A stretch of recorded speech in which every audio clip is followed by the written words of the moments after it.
So they're actually saying that because he's a feminist, he should believe Blake Lively's claims against himself.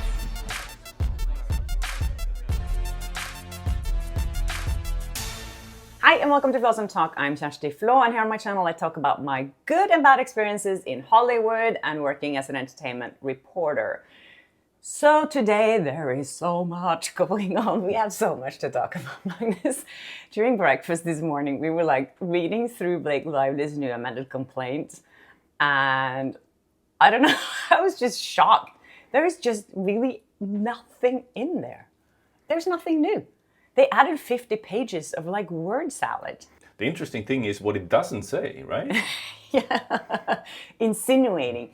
Well, so the main thing here that everyone in the press has been picking up on is that there are more women that felt uncomfortable on the set. Uncomfortable? They didn't want to say who these women are. We just have to guess that it might be Jenny Slate and Isabelle Ferrer, because they were the other two co-stars. What I found interesting is that they waited until like 2 minutes until midnight last night to actually file this. The deadline was midnight in New York Eastern time, and they filed it like 2 minutes before. Meaning that what I think is that they were on the phone with Jenny Slate and Isabelle Ferrer and being like, please, please, please let us use your names in this lawsuit. And they were like, no, we do not want to receive this online hate. I just think now they're going to just guess that it's them anyway. Do you think it makes any difference if they actually put their names in there? No, I think it's way too late for that. Yeah. And you know, as you said, you went to look at some comments, and yeah, I mean, it's clear that. And they say they want to testify, though. They will testify if it gets to that. But there are some very funny quotes in this. This is what made us laugh so much this morning. So her lawyers are saying that Ms. Lively brought this lawsuit because she was one of the women or two, they don't even know how many they are, that Mr. Baldoni 1,000,000% made uncomfortable. 1,000,000%? Yeah, it's so many percentage that it's like... But, I mean, who wrote this? Someone who did... I mean, I wasn't great at math, but come on. Yeah. And they trying to impress a judge? Yeah. By using this kind of language? Why not 100,000,000%? Yeah, I would have said 100 million. Or 10,000,000%. Yeah. It's like either it's 100% truth. It can't be more than that. 1,000,000% just sounds like, yeah, like you're on a reality TV show where everything is 1,000% all the time. I just, when I read that, I was like, really? Why would even the lawyers use this kind of language? And they're grasping for straws, aren't they? Totally. And the thing is, you have to remember that lawyers, they don't really care that much about their clients.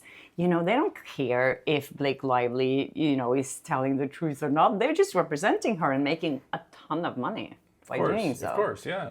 You know, billable hours. But, you know, and I'm sure they billed a lot of hours for writing this. Yeah. Because this wasn't easy, I'm sure. And also, you know, if you could win a lawsuit by claiming that your boss made you uncomfortable, everybody would file a lawsuit. Yeah. But who hasn't been uncomfortable at work? I mean, I was uncomfortable waking up this morning. Can I sue the mattress maker? Yeah, you're uncomfortable right now, probably. Yeah, can I make... You can sue me for being uncomfortable because I'm your boss. There you go. No, but I mean, in all seriousness, if there was anything to this, there are no extra evidence. There's no text messages, there's no emails. It's just Blake Lively saying these things. It's her feelings, basically. Yeah. It's like her feelings around this. I'm also mentioned again, Magnus. They didn't take my name out of there. Yeah, why on earth are you in there? So I'm on page 160, and they refer to my interview as a part of the smear campaign. They're quoting an article in Yahoo saying that Blake Lively snarked at an interviewer. And I'm like, well, that says more about Blake Lively than the smear campaign. They traveled in time. They went back to 2000. When was the interview from? 16, 17? 16, and told you to put her in a bad light so they could use it in the future lawsuit. Yeah, exactly. It's like that interview, as we all know, is only showing Blake Lively's bad behavior.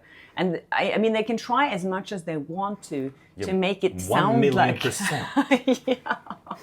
They also said that, which another thing is, like, they look at the public as idiots, which they prove again by saying this, that millions of people, including many reporters and influencers who saw these planted stories, social media posts and other online content, had no idea they were being unwitting consumers of a crisis PR, astroturfing, and digital retaliation campaign created and funded by Mr. Baldoni and Wayfarer to hurt Ms. Lively. Meaning that they basically claiming, again, that I was a part of this. Yeah, and that we're stupid, that we are being used as and pawns. All of you guys have been fooled by this campaign. We have all emailed each other and decided to go out at the same time and talk about this. And say that interview, she was rude. She wasn't really rude. It's just that you've been brainwashed to believe that she was rude. I mean, reporters... 1,000,000%. Yeah.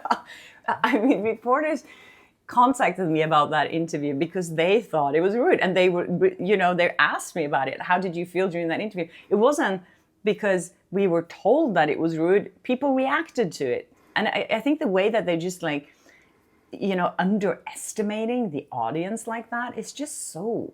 And the judge, apparently. Yeah. Because they're trying to convince him that this was, 1,000,000% 1,000,000% true. Yeah. Another thing that I really reacted to was a lot of these arguments they made, twisting Baldoni's words around and twisting the truth, and in such a, primitive way.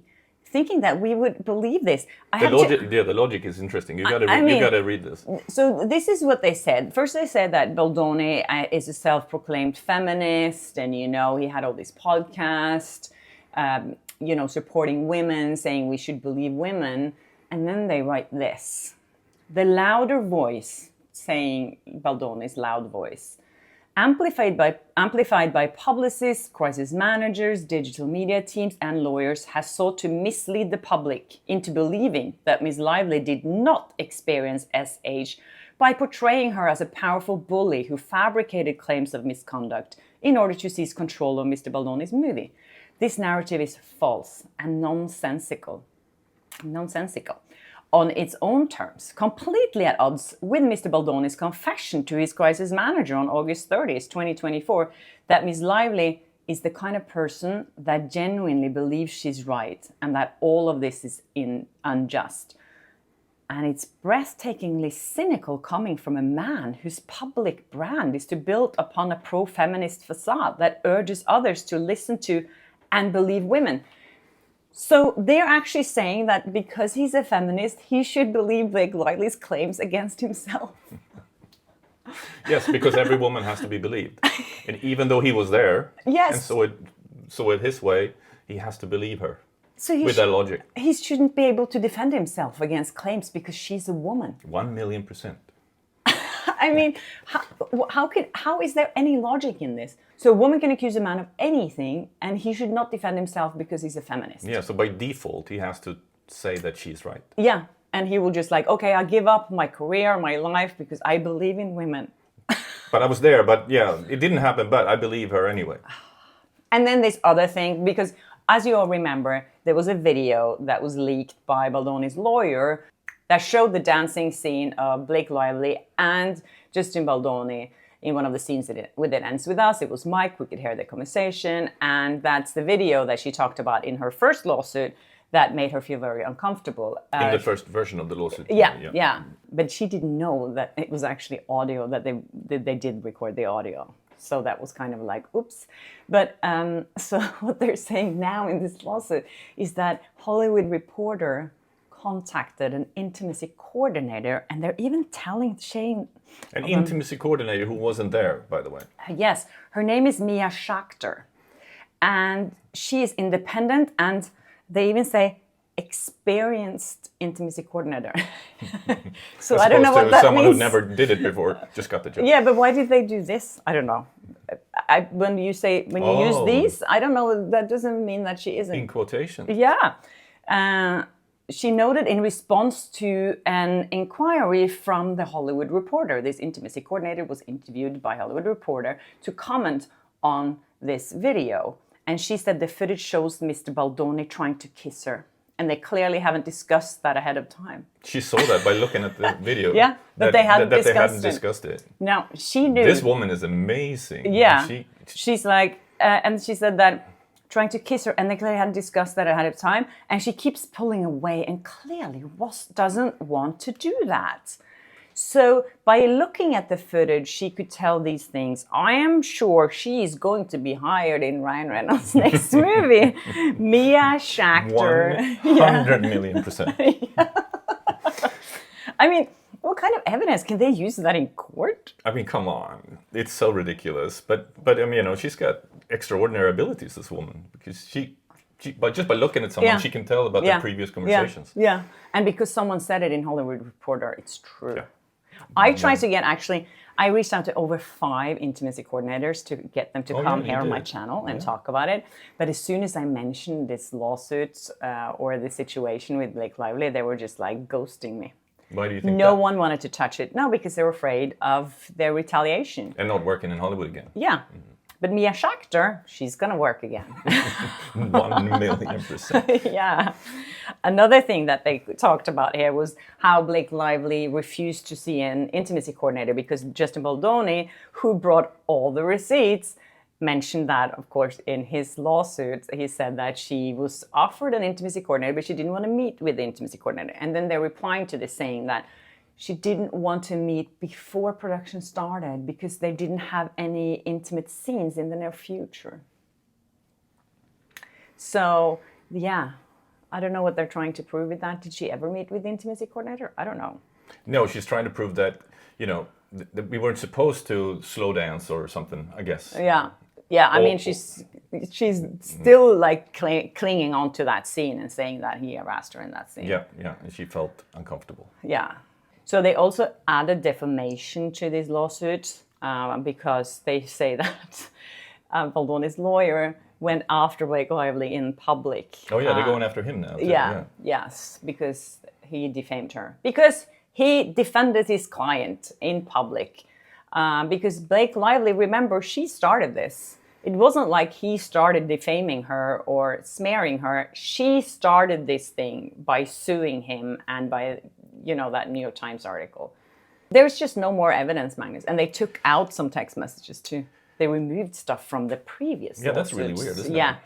Yeah. So I feel like they're just, I don't know, I just feel embarrassed on their behalf that this is what they're, you know.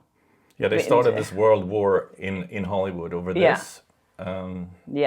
Shouldn't belittle her feelings, but I mean, you would have expected a much stronger amended complaint. Yeah, and they were like, oh, we have this smoking gun. Where is that smoking gun?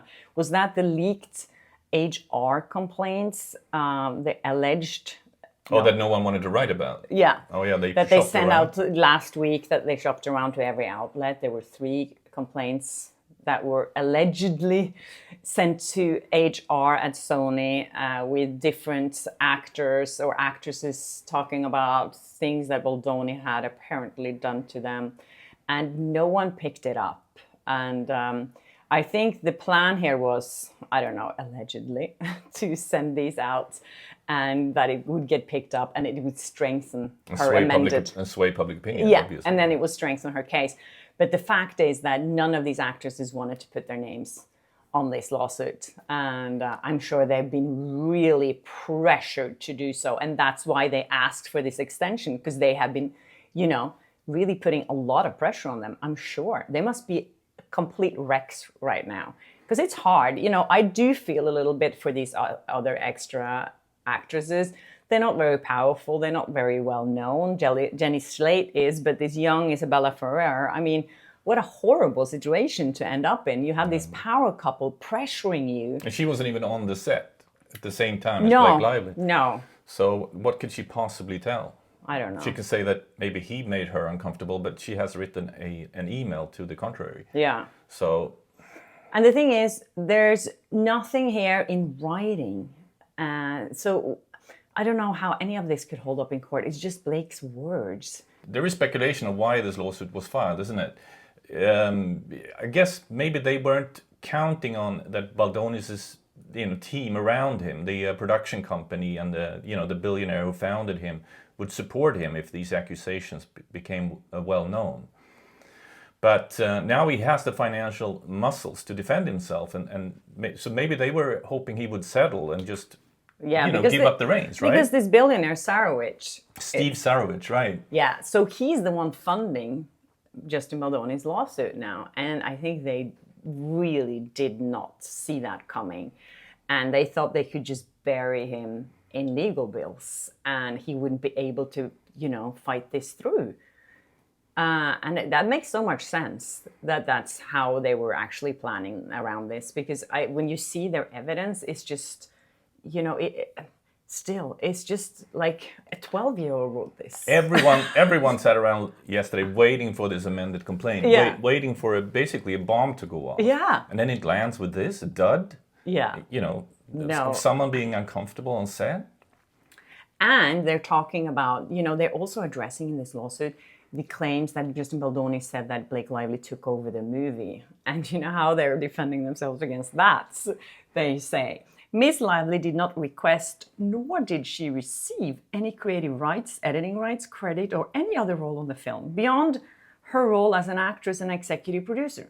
Everything she requested, as laid out in the document, was designed to ensure the safety and well-being of the cast and crew. Okay, so she didn't ask for any of these rights. She just took them. It was just given to her. No, she stole it. Okay, so this is the evidence. She didn't get credit for it on the credits. She got so much power that she could put the director and the creator of the movie in the basement at the premiere. Yeah. Right? What a victim. And then she said how much this has hurt her family and her children. I feel sorry for her children, I have to say. I always feel sorry for the children. But she's saying that she has been isolated, and it says that she had suffered from grief, fear, trauma, and extreme anxiety. But then she shows up at SNL on a red carpet. Is there anywhere where her husband makes fun of the situation? Yeah. And great timing. Is there anywhere else you could feel more like gazed at than at a red carpet, posing? She didn't even have to walk the red carpet. She could have just sat in the audience. You can choose if you want to do these things. And she sat there all smiles, pretending like nothing. I don't know how that's going to help her case. It's just going to hurt her case. All of this. It made us uncomfortable, that's for sure. They shouldn't have filed an amended complaint, because this is even worse than the first one. It kind of is, yeah. This just proves everything, that Baldoni was right with everything. They have no more receipts. Now they're asked to subpoena the phones of everyone, basically, hoping to find something. And I can't wait for them to find nothing, especially nothing on me, because then what am I doing in that lawsuit? Yeah. If when they find out I didn't speak to anyone. They will find that you didn't speak to anyone 1,000,000%. The lawsuit also states that on information and belief, all defendants actively participated in this enhanced retaliation campaign. Defendants' counsel threatened numerous lawsuits to sue Ms. Lively and others into oblivion. But that was before, that was after she sued them. The thing is, she is suing 10 entities and private people in this lawsuit. 10. So everyone was involved in making Blake Lively's life miserable. Except Sony, though. Except from Sony. Yeah. So everyone else was. When you think about it, it's like it's not you, it's something wrong with, it's everyone else. It's not only 10 people, it's more, because she's also suing like production companies and stuff like that. So, I hope we're going to see this in court, Magnus. I really do. Yeah, that's going to be really interesting. I doubt it's going to go that far, but. Yeah. Anyways, I'm wearing my Congrats on Your Little Bump shirt again. I thought it was the perfect opportunity. You can buy this shirt in my Etsy store. I'll leave a link below. I'm sure there's going to be a lot more on this, you guys, so stay tuned. And thank you, Magnus, for being here. And please send me tips and keep commenting. And I love your engagement. And thank you so much for being here at Flawsome Talk. And if you haven't subscribed yet, please do, and hit the notification button. And we'll see you in the next episode. Bye.